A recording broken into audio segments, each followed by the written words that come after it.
Cátia Abreu tem 51 anos. É senadora pelo PMDB do Tocantins, líder da bancada ruralista e presidente da Confederação da Agricultura e Pecuária do Brasil, a CNA. Cátia Abreu é formada em psicologia pela Universidade Católica de Goiás, mas nunca exerceu o ofício. Aos 25 anos, ficou viúva e assumiu a administração da fazenda que herdou do marido. Aos 31 anos, assumiu o Sindicato Rural de Gurupi, no Tocantins. 2 anos depois, foi eleita presidente da Federação da Agricultura e Pecuária do estado do Tocantins. Em 2008, chegou à presidência da CNA. Cátia Abreu disputou sua primeira eleição em 1998 para deputada federal pelo antigo PFL e ficou na primeira suplência. 4 anos depois, foi eleita a deputada mais votada do Tocantins. Em 2006, elegeu-se senadora. Além do PFL, Cátia Abreu já passou pelo Democratas, que é o novo nome do PFL, e ajudou a fundar o PSD, de Gilberto Kassab. Na última semana, Cátia Abreu migrou para o PMDB. Olá, internauta, bem-vindo a mais um Poder e Política Entrevista. Este programa é uma realização do jornal Folha de São Paulo e do portal UOL. A gravação é realizada aqui no estúdio do Grupo Folha, em Brasília. A entrevistada desta edição do Poder e Política é a senadora Cátia Abreu, do PMDB do Tocantins. Olá, senadora, tudo bem? Tudo bem. Bom dia, Fernando. Senadora, por que a senhora deixou o PSD e se filiou ao PMDB? Fernando, foi estritamente uma questão 100% local. Houve algumas reviravoltas na política do Tocantins e todo o grupo que faço parte achou melhor filiar ao PMDB, mesmo porque em 2006 eu me elegi senadora da República numa coligação com o PMDB. PMDB governador, Marcelo Miranda, e eu candidata ao Senado. Então já tínhamos um relacionamento, é um partido forte, principalmente de oposição, que é o que eu pretendo fazer para mudar a situação atual do Estado no que diz respeito à governadoria. Não há um grau de deseducação política nessa mudança de partido que a gente assistiu agora, nessa semana que precedeu o 5 de outubro, um ano antes da eleição? Eu concordo com você de que mudanças precisam ser feitas urgentemente. Os partidos estão se desidratando. Mas o que vale nesta hora, Fernando, eu costumo dizer que se tiver uma listinha de políticos previsíveis quando abrem a boca, eu sou uma delas.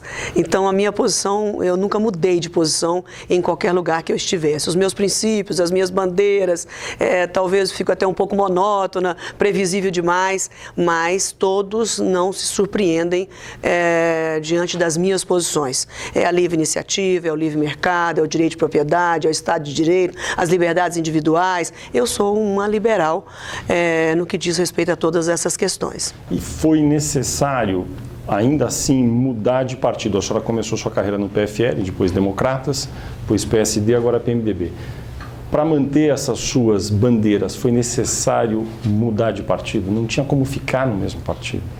Não, se eu tivesse continuado, eu não tinha nenhum problema com o PSD nacional, com o PSD local. Muito ao contrário, o meu próprio filho, deputado federal, a convite de Gilberto Kassab, continuou no PSD e ele não teve como recusar, mesmo porque ele tem um nível de amizade muito grande dentro do partido, na bancada em Brasília, e o convite do Kassab, nós não tivemos como recusar, apesar de que sempre estivemos juntos no mesmo partido, toda a minha família, nunca usamos de estratégias ou de meios duvidosos para deixar um filho em cada lugar, um familiar em cada lugar, como uma estratégia de futuro. Não. Para mostrar que não há indisposição com o Kassab, com o PSD, que não há nenhum problema em nível nacional e que as nossas questões foram apenas de fórum íntimo e foram questões locais, o deputado Irajá ficou no PSD, inclusive a convite como presidente do partido. O PSD, quando criado, não seria esse partido para defender a livre iniciativa, o liberalismo na economia? que deu errado? Com certeza, nós temos um número grande de partidos que, na verdade, diferem-se em muito pouca coisa, mas nos principais bandeiras e princípios estão juntos. Eu poderia citar o PSD, o PMDB, o PSDB, o PP. São partidos que defendem a livre iniciativa, o livre mercado, que não tem entre eles uma mudança programática muito grande. Então, eu acredito que também o PMDB não fez nenhuma condicionante ao meu comportamento, à minha linha de ação, aos meus princípios, às minhas bandeiras, muito ao contrário. Eu tenho vários amigos no PMDB, parceiros, que defendem as mesmas bandeiras e principalmente o agronegócio. A senhora não teme que para a sua carreira política a troca de partidos acabe colando na senhora uma imagem de político tradicional, oportunista, que vai sempre trocando de legenda? Não, claro que a gente tem que se preocupar com a opinião pública e eu me preocupo muito com a opinião pública. A maneira que eu tenho de compensar estas mudanças que fiz durante esses últimos anos é mantendo a minha posição firme, mantendo os meus princípios e mantendo todas as bandeiras e principalmente a palavra naquilo que eu acredito. Isso é que eu tenho certeza que não pode mudar e não vai mudar. O PMDB do Tocantins apresentou alguns óbices à sua filiação. A gente leu declarações a respeito. O que aconteceu e como isso vai ser pacificado? O presidente do partido, o deputado federal Júnior Coimbra, ele tem um sonho de se candidatar também, apesar de que hoje não tem nenhuma significação na pesquisa, mas ele tem o direito legítimo de também pleitear a governadoria, participar de uma chapa majoritária, e ele estava já com uma prévia combinação de candidatura a vice-governador na chapa do filho do governador Siqueira Campos.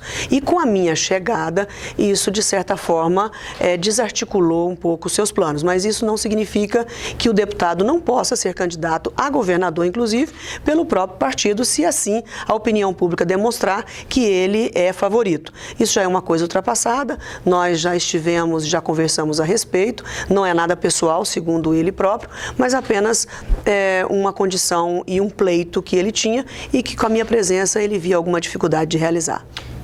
Haverá uma eleição interna no PMDB agora para definir a direção do partido no Tocantins, é isso? Exatamente. Eu não estou pleiteando a presidência e nem espaço no diretório, na área de direção do partido, mesmo porque eu estou chegando. Então eu tenho que reconhecer o meu espaço inicial e deixar que as coisas se resolvam da melhor forma possível.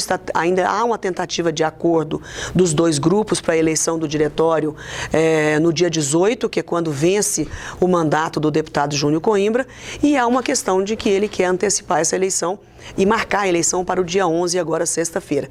Como não há um amplo acordo entre todos os ex-governadores, deputado federal, deputados estaduais, eu acredito que a executiva nacional do PMDB deve agir firmemente para trazer os dois grupos para selar paz e acordo no Tocantins. Os seus planos eleitorais no Tocantins para 2014 são quais? As pesquisas de hoje, que são apenas apontamentos, as coisas mudam ao longo do tempo, dos meses, isso não serve para trazer nenhum tipo de conforto, mas as pesquisas demonstram uma situação bastante tranquila com relação à minha candidatura à reeleição para o Senado. Porque e até uma possível vence agora em 2014 e uma possível candidatura ao governo do estado. Isso tudo vai depender das composições. Eu ficaria imensamente feliz se fosse candidata e reeleita ao Senado, assim como também ao governo do estado. O seu desejo maior é ser governadora ou voltar como senadora? Eu acredito que, como senadora, eu tenho muito a contribuir com o Estado, no nível de relacionamento que hoje possuo em todo o Brasil, com a experiência política que trago hoje.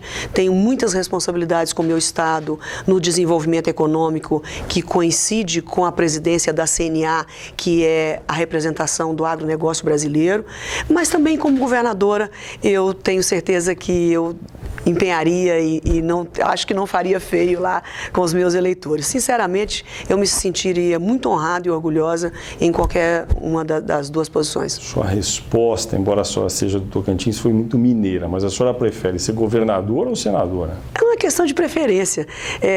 Como disse agora há pouco, você participa de um partido político e não existe o eu quero, né? Existe muito mais o que devo, o que eu posso. A senhora é ligada à causa ruralista. Nos últimos anos, aproximou-se do Palácio do Planalto da presidente Dilma Rousseff, com quem tem uma relação cordial. Como se deu essa aproximação? É uma aproximação bastante interessante e surpreendente até mesmo para mim. Não votei na presidente Dilma, ao contrário, trabalhei contra ela, tinha preocupações com relação à sua chegada à presidência da República. A senhora se enganou naquela época? Sinceramente, sim. E, na verdade, o que ocorreu? Nós tivemos uma aproximação inicial, ainda quando eu senadora, na oposição, Lula presidente da República. Assim que foi anunciado, ainda pré-candidata a presidente da República, quando foi anunciado que ela tinha sido acometida com um tumor, com um problema de saúde, e naquele momento, muito mais como mulher, como mãe, como cristã que sou, eu lhe enviei uma carta me solidarizando naquele momento difícil, lá atrás, ainda na oposição ao Lula, fazendo oposição, como fiz os 8 anos, mas apenas me solidarizando. Senti muito ela ter sido acometida pela doença, porque, na verdade, o embate tem que ser eleitoral, tem que ser nas urnas. E eu acho que uma mulher que chegou aonde chegou como a presidente merecia essa disputa e está saudável para essa disputa. Então, eu fiquei muito penalizada, na verdade, com a situação. E isso, de certa forma, eu não esperava, mas ela acatou bem essa correspondência. Acho que ela foi crível, a minha solidariedade, e acho que essa foi uma pequena semente que surgiu, mas nunca mais nos falamos, nunca mais tivemos nenhum tipo de relacionamento, mas por uma vez ou outra ela se lembra desta carta que ela recebeu com muito carinho. E depois uma primeira audiência.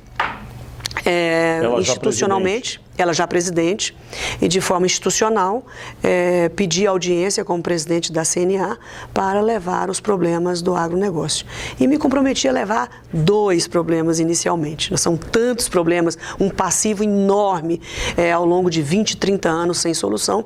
Eu, então, falei, vou levar 2 problemas que são fundamentais para sentir a reação e a receptividade. Se realmente há uma vontade política em resolver os problemas, porque eu já tinha definido, desde que entrei a CNA, que nós não iríamos nos comportar mais com o chapéu na mão, reclamando de dívidas e pedindo empurra de prorrogação de dívidas. Eu não ia submeter os produtores rurais, através da minha pessoa, a essa situação.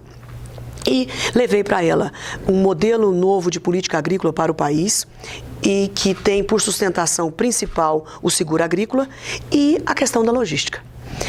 A questão do escoamento da produção, isso já em 2011, nessa primeira audiência.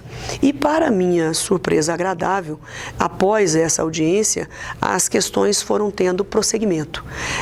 As ações foram sendo acompanhadas efetivamente.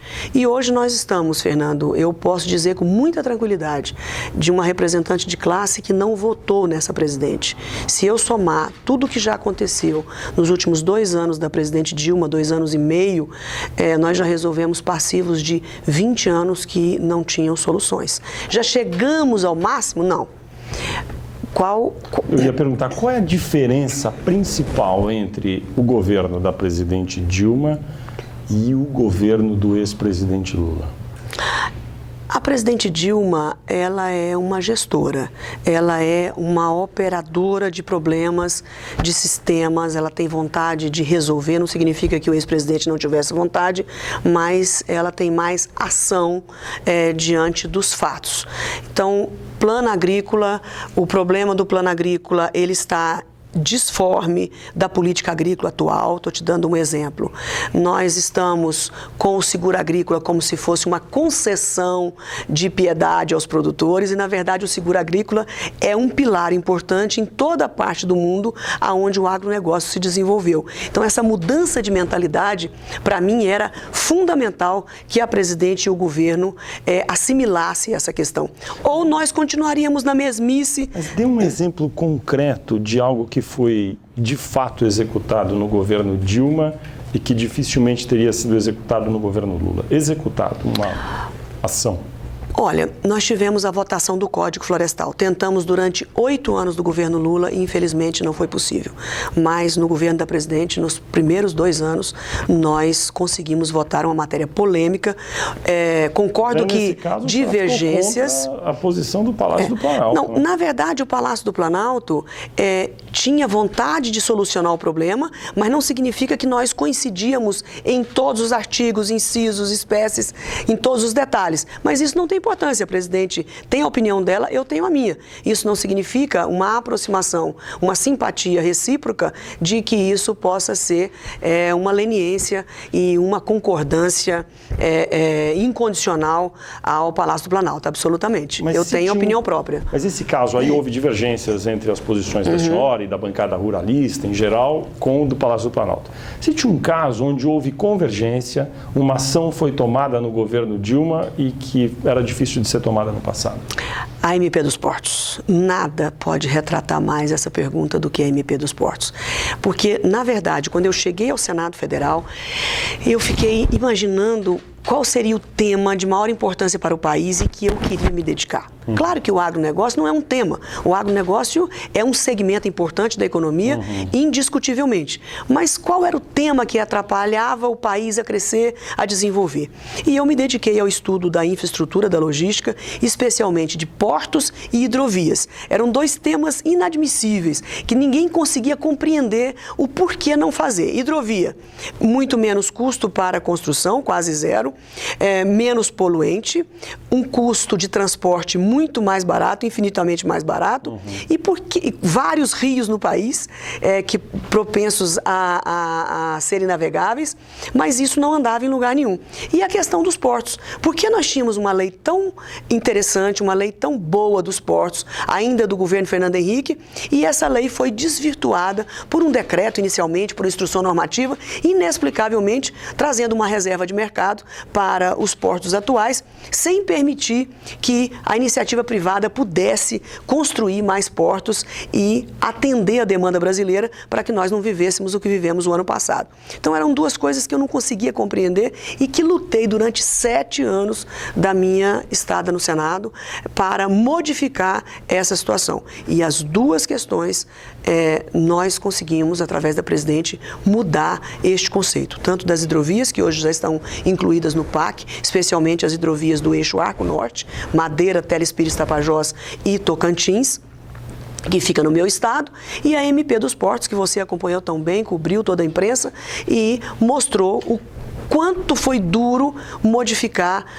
As pessoas que eram contrárias estavam defendendo os seus interesses individuais, por vezes legítimos, mas cabe a nós, o Congresso Nacional, defender os interesses da maioria do Brasil.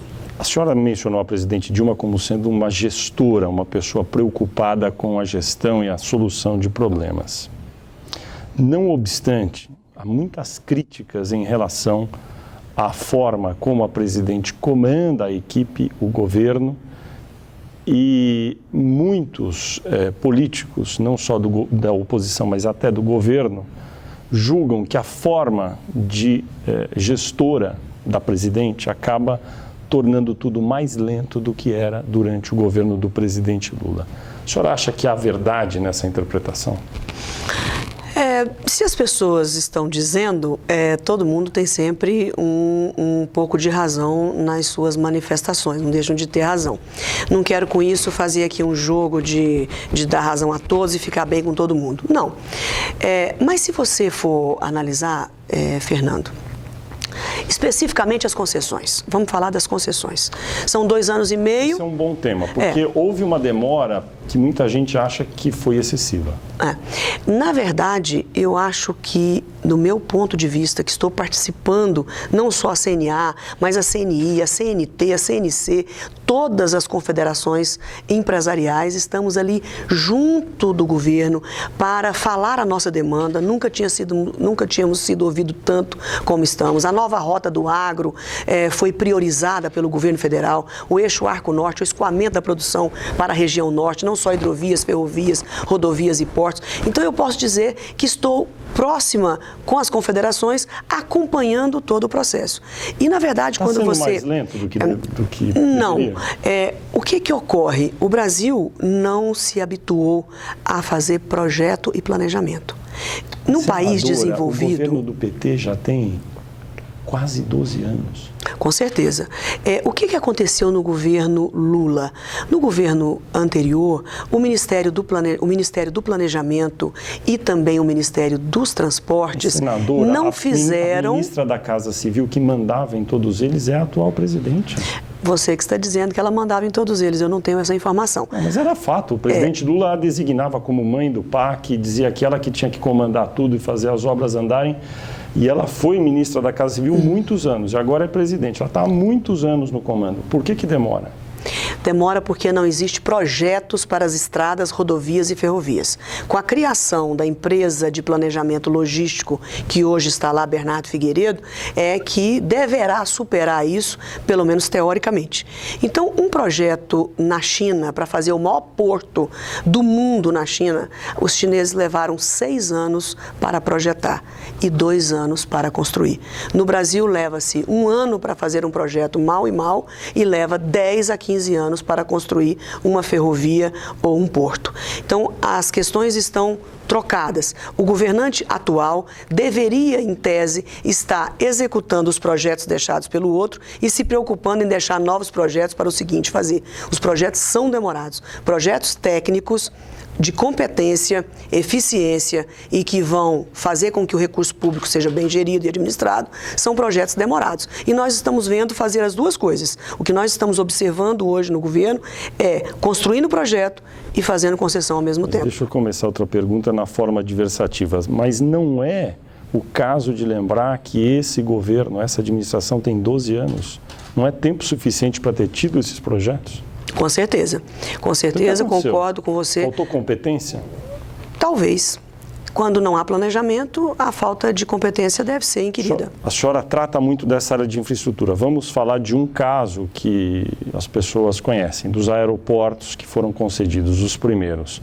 Depois que a concessão, enfim, o leilão de concessão ocorreu, o governo percebeu que não exigia determinados itens que talvez fossem necessários das empresas que se saíram vencedoras.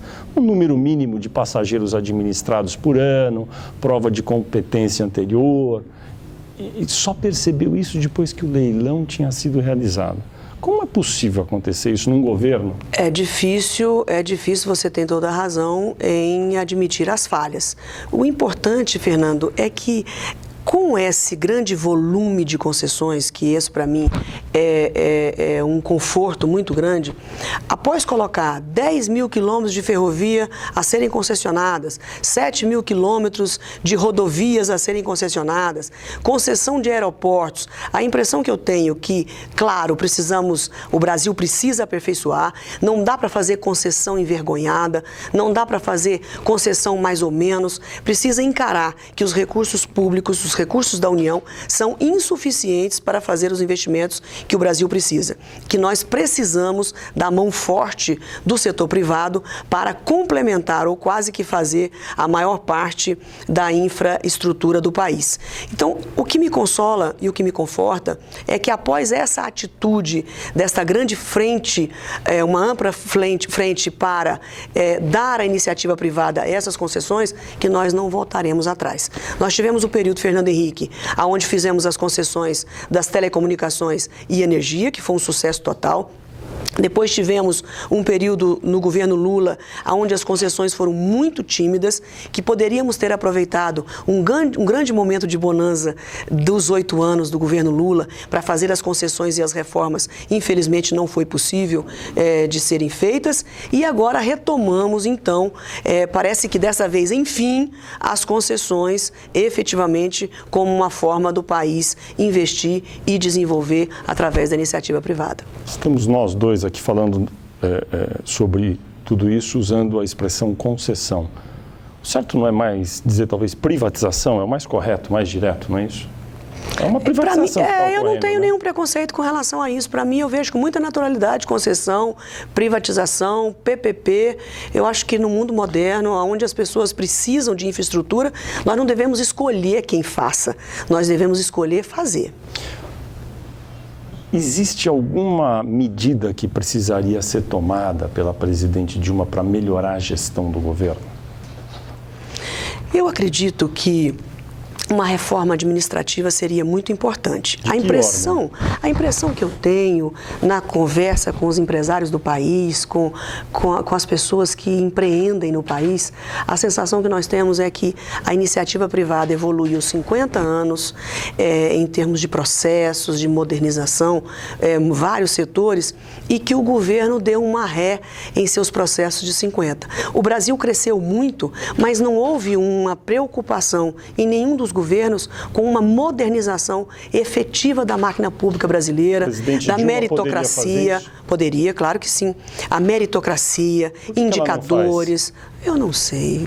A senhora tem falado com ela, a senhora sente o que a respeito disso? Nossas conversas, elas são majoritariamente envolvidas com o agronegócio, com a logística, com a infraestrutura, com a questão dos licenciamentos ambientais, com as questões que atingem o agro, a própria burocracia bancária, de financiamento, de processos, tudo isso está emperrado em todos os níveis. Vou lhe dar um exemplo. Quem é o principal responsável?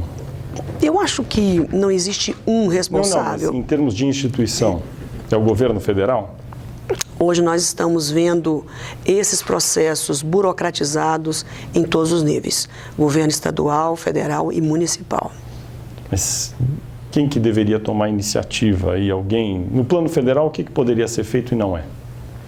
Eu acho que uma reavaliação de todos os processos dos ministérios. Existe uma prática que às vezes eu, em tom de brincadeira, digo que os ministérios, alguns têm alguma padaria dentro, fabricando pão 24 horas, que são os decretos, instruções normativas, que são atos que são atos que não passam no Congresso Nacional e que são elaborados por ministérios monocraticamente e que surpreendem a população todos os dias, especialmente no Ministério do Meio Ambiente do governo anterior e também do Fernando Henrique, era uma coisa difícil de acompanhar.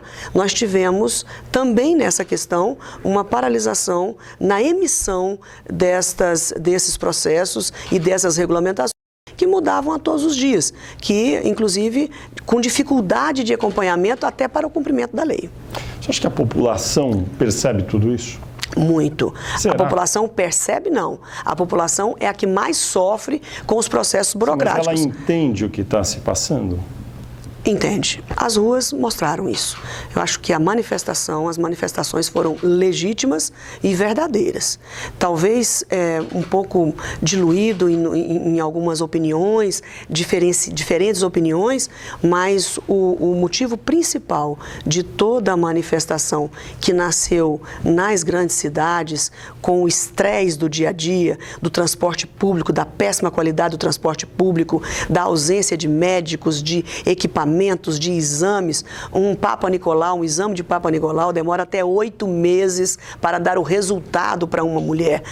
Com certeza, algumas poderão até chegar à morte com isso. Então, começa no detalhe do posto de saúde, para fazer o exame de 6 a 8, 9 meses, o resultado do exame que demora mais um ano. Então, isso é a vida das pessoas. Essa é a prática na vida das pessoas. É o que ela vive no dia a dia. Vai no posto de saúde, não tem o medicamento. Então, isso tudo, o transporte escolar, e acabou que o Brasil inteiro se solidarizou com essas pessoas que estavam sofrendo nas grandes cidades. Isso foi acumulado com a questão da corrupção, mas muito mais do que com a corrupção, Fernando, na minha opinião, o que indigna mais as pessoas, além da corrupção, é a impunidade. Então, eu acho que esse somatório de serviços públicos ruins, de impunidade, de corrupção, fez com que um retrato do que as pessoas sentem e que as pessoas são inteligentes. Qual vai ser o impacto disso no cenário, vamos dizer, sucessório presidencial do ano que vem, na sua opinião? Eu acredito que nós precisaríamos de realmente uma modificação na legislação eleitoral antes da próxima eleição. Não foi possível, infelizmente, fazer minimamente algumas modificações, mas eu acredito que que nada diferente vai acontecer. Precisaria ter uma mudança um pouco mais forte, como, por exemplo, o voto distrital, ou voto distrital misto, o fim das coligações proporcionais, porque são duas armas, não significa que é a solução de tudo, o remédio final de tudo, mas são duas armas que empoderam o eleitor. E tudo isso ficou empatado em função do contrário, do empoderamento de partido, que é lista fechada e financiamento público de campanha. Então nós teríamos que optar pelo empoderamento do eleitor e não pelo empoderamento dos políticos. Infelizmente isso não houve um desenvolvimento nessa área que levasse a uma boa votação no Congresso Nacional. Mas na sucessão presidencial, no momento, há 3 pré-candidatos apresentados mais competitivos. A própria presidente Dilma Rousseff, o senador Aécio Neves, do PSDB, e o governador de Pernambuco, Eduardo Campos, pelo PSB, que agora recebeu o apoio da ex-senadora Marina Silva. Desses 3 nomes, que hoje, podem mudar, mas que hoje estão apresentados, a senhora acha que qual deles está mais preparado para conduzir o país nessa direção que a senhora defende? Eu, sinceramente, Fernando, fico muito feliz com os 3 personagens. Eduardo Campos é reconhecidamente um excelente governador. Aécio Neves, a mesma coisa, fez muito bonito à frente do governo de Minas. E a presidente Dilma, na minha opinião, também é uma gestora. Eu fico muito tranquila quando nós temos uma solução de candidaturas onde os 3 candidatos já mostraram capacidade administrativa. A senhora, como se filiou ao PMDB, o PMDB é coligado ao PT no plano nacional, oferecendo inclusive Michel Temer como vice-presidente da República, deve apoiar a reeleição da presidente Dilma, a senhora? Independente de eu ter filiado ou não no PMDB, eu já tinha me decidido em votar na presidente Dilma. E a senhora... Pelas questões de solução do agro, repito, por toda a sua sensibilidade em atender às nossas demandas pelo Brasil afora. Não estamos 100% cobertos, mesmo porque 2 anos e meio, sinceramente, não dá para que nós possamos deixar o agronegócio como ele precisa estar. Mas demos bons e grandes passos nessa direção. A senhora enxerga no ano que vem um cenário em que a sucessão presidencial seja decidida no primeiro ou no segundo turno? Não é uma... Nós tivemos esse caso, Fernando Henrique Cardoso, que se elegeu no primeiro turno, mas tivemos, inclusive, o presidente Lula, que com toda a sua popularidade, teve que passar nas 2 eleições pelo segundo turno. Então é imprevisível, eu não consigo ainda prever o que poderá acontecer. Mas a lógica, a senhora acredita que seria qual? A presidente Dilma ir ao segundo turno ou ter chance de ganhar no primeiro? Em 3 candidaturas, quando se há 3 candidatos, a lógica é o segundo turno. Dos 2 candidatos de oposição, quem acaba se fortalecendo no atual cenário? O senador Aécio Neves ou o governador de Pernambuco, Eduardo Campos? Com essa aproximação da ex-senadora Marina Silva, é claro que houve uma movimentação importante. A aliança dela com Eduardo Campos é alguma coisa significativa do ponto de vista político. Agora, o resultado disso na cabeça das pessoas e dos eleitores, acho que devemos esperar um pouco mais para essa análise. A senhora tem ideias que são, se não opostas, muito diferentes da senadora Marina Silva. Uma eventual vitória de uma chapa com Eduardo Campos e Marina Silva seria nociva para o agronegócio? Eu não acredito que exista alguém no mundo que seja inimiga do agronegócio, que seja inimiga do setor mais importante da economia do país.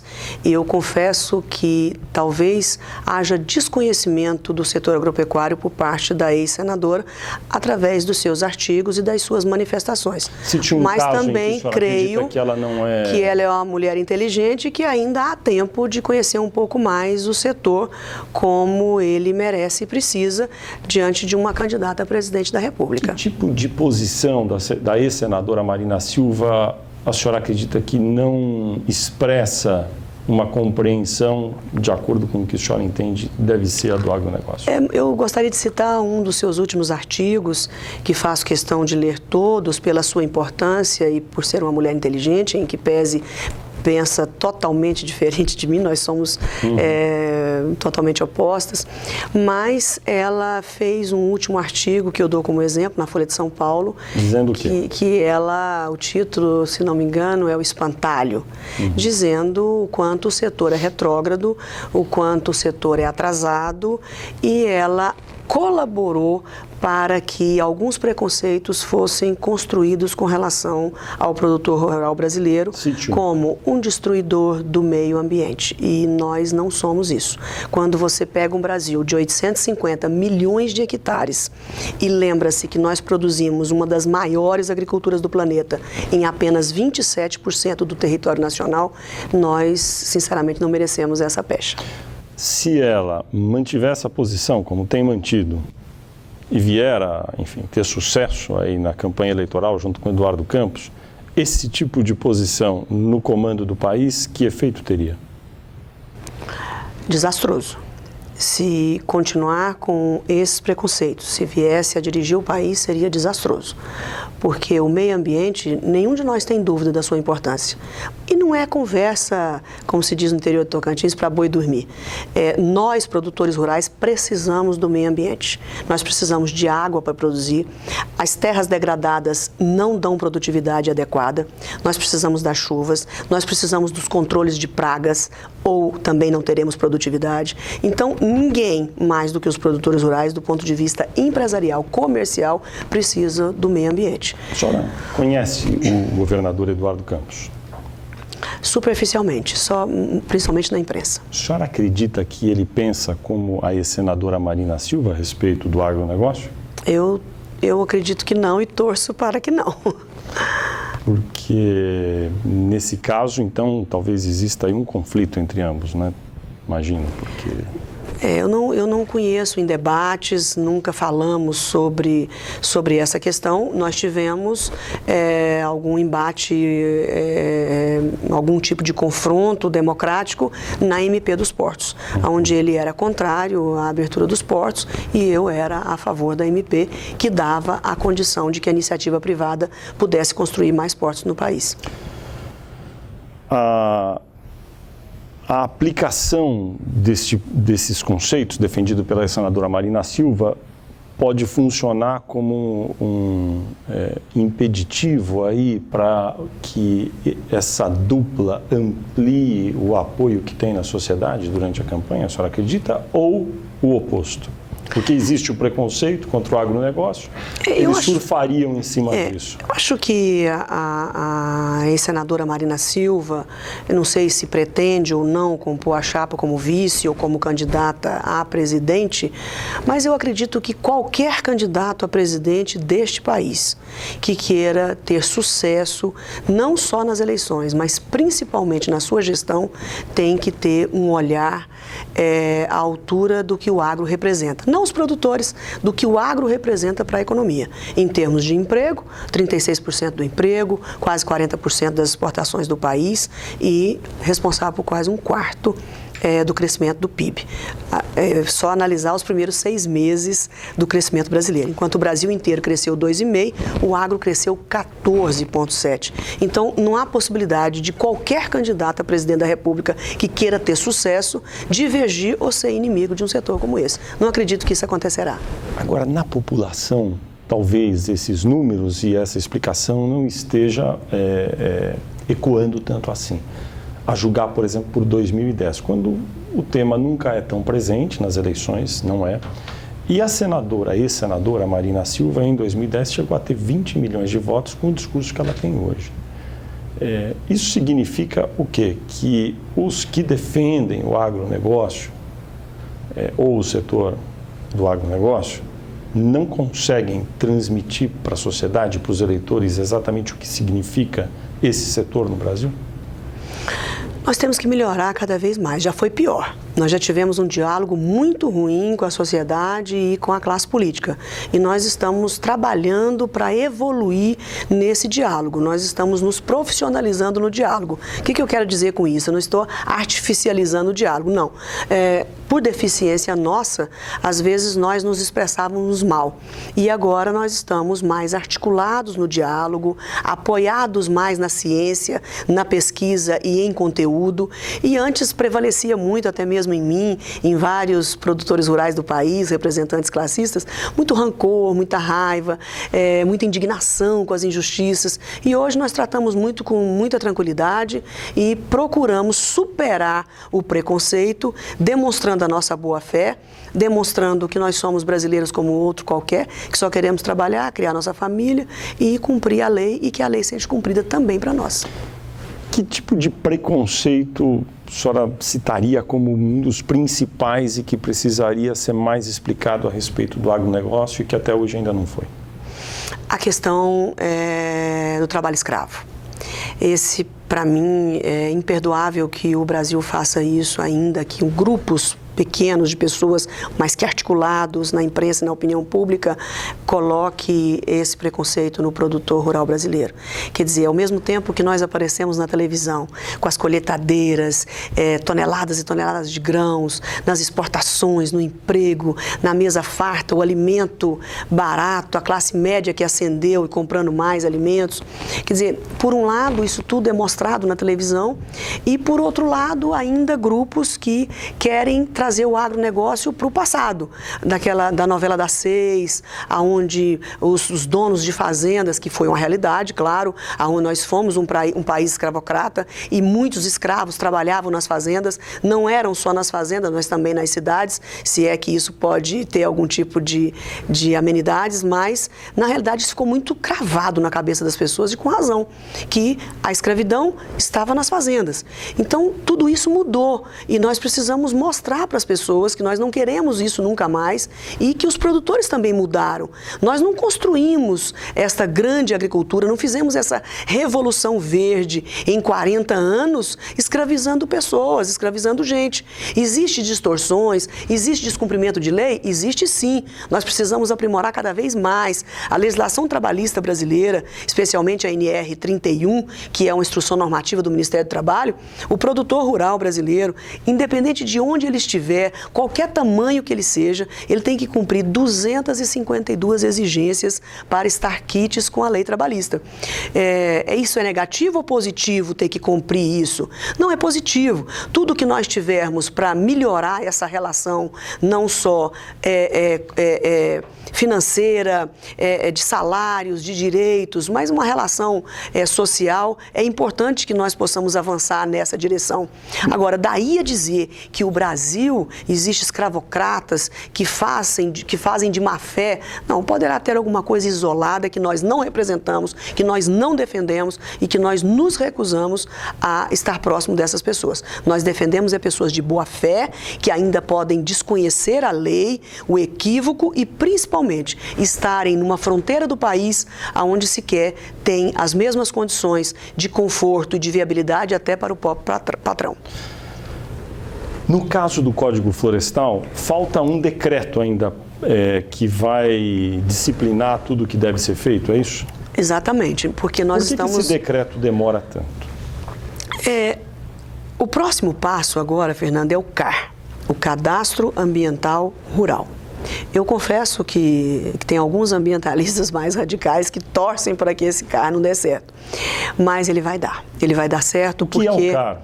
O CAR é um cadastro ambiental rural, onde é uma identidade, é uma identidade, é um passaporte, é uma radiografia das propriedades rurais do país. Então, antigamente... Hoje não existe o NIT, que é no Imposto de Renda Territorial Rural, que se coloca um número para cada propriedade? Nós teremos um ponto de coordenada no centro da fazenda e nas suas divisas, e isso tudo será colocado no CAR, e através do satélite você vai poder vistoriar a fazenda sem sair do IBAMA ou do Ministério do Meio Ambiente.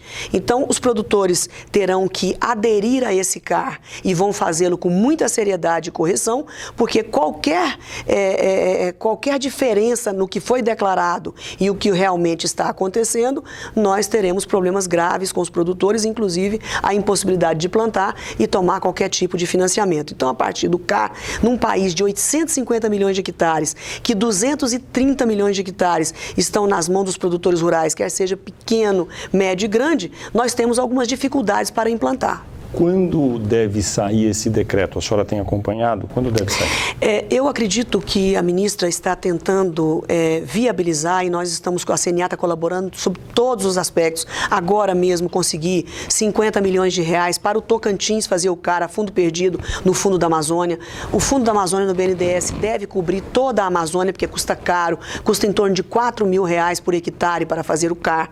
E nós precisamos de recursos para que os pequenos produtores não possam ficar de fora e não podem ficar de fora. Como é que um pequeno produtor vai entrar no CAR? O que é que ele vai ter que fazer e quanto ele vai ter que gastar? Ele não vai ter dificuldade nenhuma em nem gastar nada. Nós estamos tentando, estamos viabilizando recursos e unindo todas as forças de governadores e da União e de parceiros para que tudo isso possa custar o mínimo possível e de graça para os pequenos produtores. Que providência o produtor tem que tomar do ponto de vista tecnológico? A partir do momento que o CAR for decretado, que começar a contar o prazo, ele vai ter duas situações para aderir ao CAR. Ele pode ir direto na internet e fazer o seu CAR no seu computador. O CAR é declarando cadastro, o tamanho da propriedade, área onde está a reserva área... legal, onde está a margem de rios, onde é que eu produzo, onde é que está uma área sensível. Então vai ser a radiografia da fazenda. Se houver algum ponto de desmatamento sem licença, o satélite vai indicar imediatamente. Agora, ele poderá também, se tiver dificuldades com a internet, ele poderá se dirigir ao sindicato rural da sua cidade, ele poderá se dirigir ao órgão ambiental estadual para fazer o seu CAR, tudo isso a partir do momento da publicação do decreto e contar o prazo de 2 anos.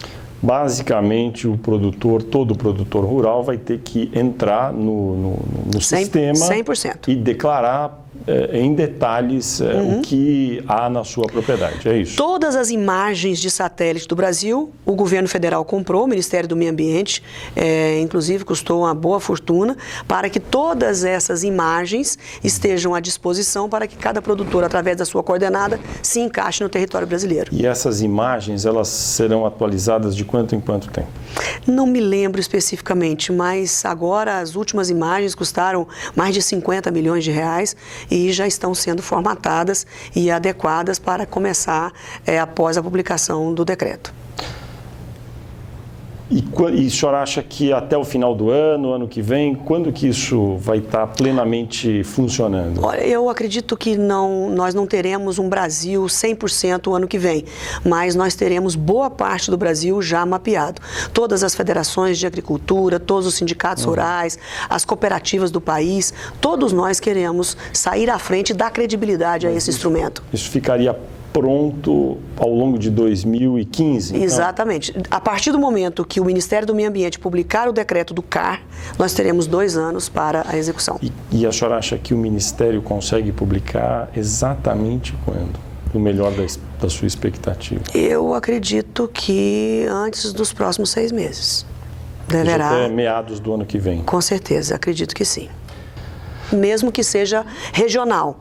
Conseguimos todos os recursos para a Amazônia, então vamos liberar e começar a contar o prazo e deixar a Amazônia fazer o seu CAR. O importante é que isso vai ser um motivo de atração de investimentos empresariais. As pessoas vão se interessar por onde os estados já estejam com a sua situação regularizada.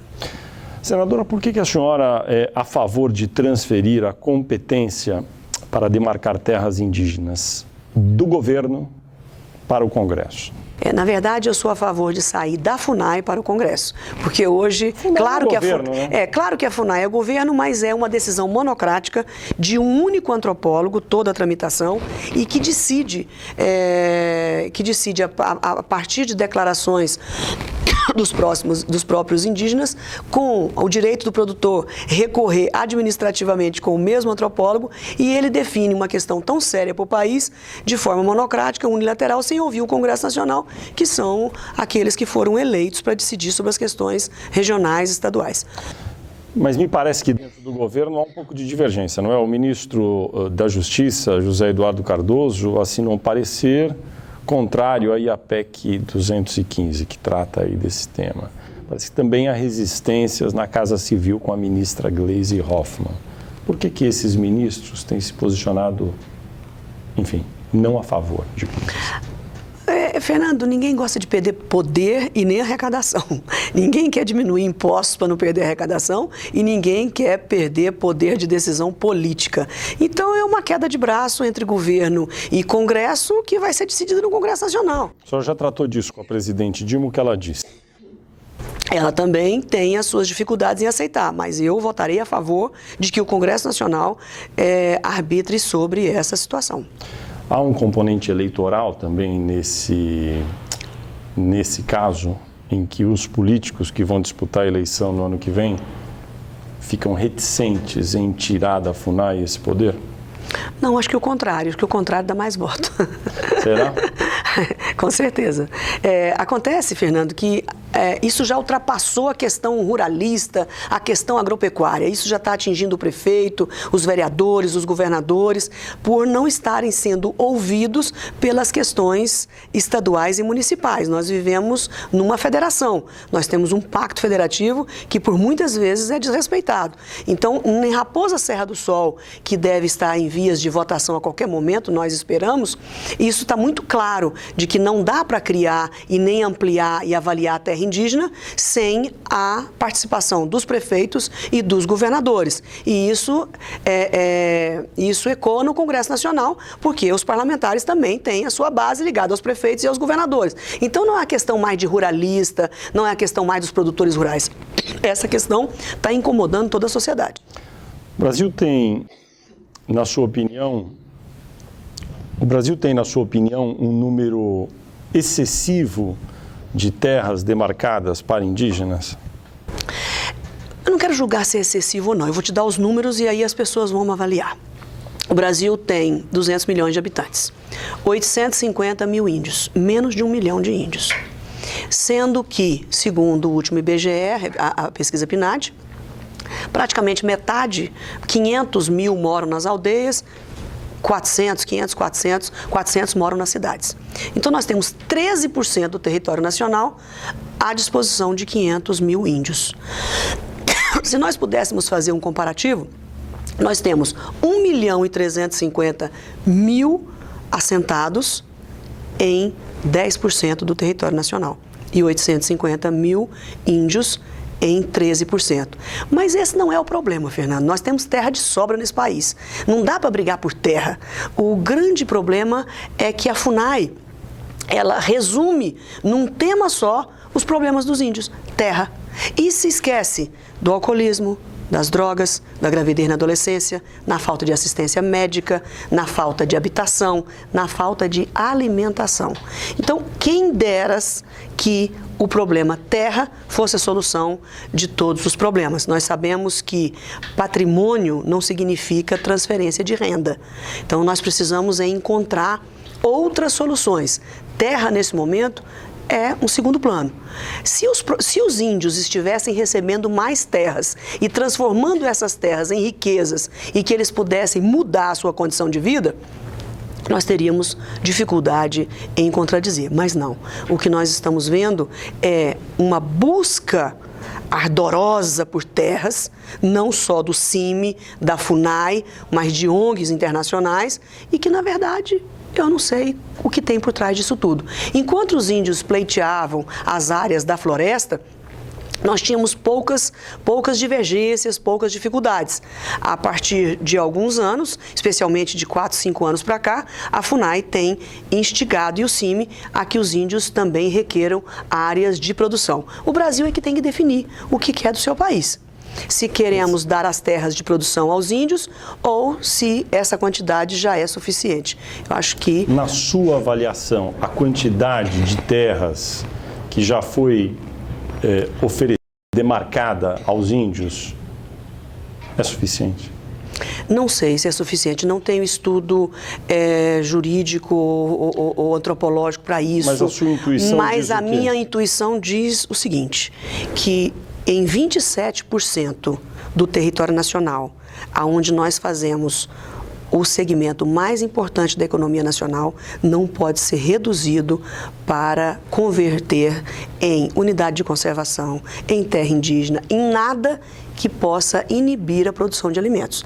Nós temos áreas devolutas do INCRA, nós temos uma infinidade de áreas de unidades de conservação que podem também duplamente serem unidades de conservação em terra indígena. Nós temos outro tipo de solução que não seja a diminuição da área de produção de alimentos no país. Que isso significa também reduzir exportação, reduzir emprego, reduzir riqueza. Senadora, a senhora gosta de ser política? Muito. Gosto muito. Tenho orgulho de ser política. A senhora gostaria de ser presidente da República algum dia? Acho que todo político gostaria. É uma pena que presidência da República, como dizem por aí, não é um projeto, é um destino. E eu não sei se esse será o meu destino. A senhora, enfim, acha que, olhando para o futuro, tem chances de chegar lá? Acho que o Brasil é um país democrático, já elegeu um intelectual, já elegeu um governador de um estado minúsculo como Alagoas, já elegeu um sindicalista, já elegeu uma mulher que nunca tinha ido às urnas. Eu acho que o Brasil tem essa grandeza de dar oportunidades a quem queira ter oportunidade. Ou seja, todos nós políticos podemos sonhar com isso. No ano que vem, a senhora ainda não decidiu, então, é governadora ou senadora? Exatamente, vai depender da circunstância local, vai depender de toda a articulação que nós faremos com os partidos aliados. Tem vários candidatos a governador, tem vários candidatos ao Senado, então eu não posso, neste momento, já chegar carimbando a minha posição, que seria até antidemocrático. Pensando na política brasileira, quem seriam dos políticos contemporâneos aqueles que a senhora mais admira? Fernando Henrique Cardoso, eu gosto muito dele. Acho que é um grande brasileiro, foi um grande presidente, não se preocupou com a sua própria vida, tem espírito público. Gosto de Fernando Henrique Cardoso e gosto também da presidente Dilma. Olhando historicamente, a senhora tem algum ídolo histórico na política brasileira ou ninguém que mereça ser citado? Eu acho que pela minha própria geração, por toda a construção de Brasília, por toda essa história bonita e dos filmes e dos contos, Juscelino Kubitschek, de certa forma, me traz boas lembranças. Eu acho que foi correta a decisão de mudar a capital do Rio de Janeiro aqui para essa região do país? Corretíssima. A interiorização do Brasil foi fantástica. Foi feito, com essa interiorização veio junto a agricultura, veio junto a grande revolução verde que se uniu ao poder político aqui no Planalto Central e transformou o país. Senadora Cátia Abreu, muito obrigado por sua entrevista à Folha de São Paulo e ao UOL. Eu que agradeço a oportunidade.